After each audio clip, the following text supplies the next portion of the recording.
Il n'a éludé aucune question. Sur la politique d'abord, quand on lui demande pour qui il votera, Johnny répond du tac au tac. Pour l'instant, je ne vois personne avec les qui j'ai envie de voter. C'est aberrant. Je votais pour le Front National. Je suis désolé, mais c'est pas mes racines. Johnny le citoyen, mais aussi Johnny le père.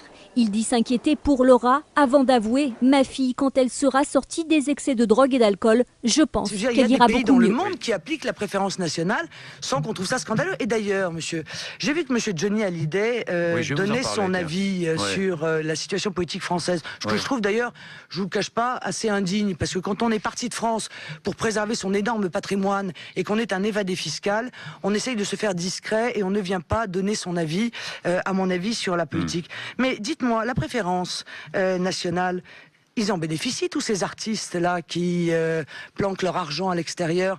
Qu'est-ce que c'est que l'exception culturelle française?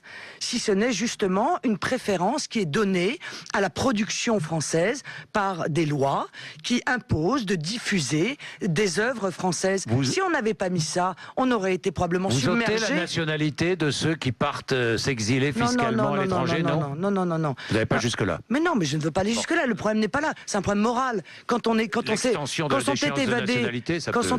s'est évadé fiscalement, moralement, on ne se permet pas de venir donner des leçons. Mais surtout quand on bénéficie soi-même de cette préférence nationale. Alors, ce serait bon pour les artistes. Pourquoi ce serait pas bon pour les autres, pour toutes les autres catégories de la population? C'est assez injuste, je trouve.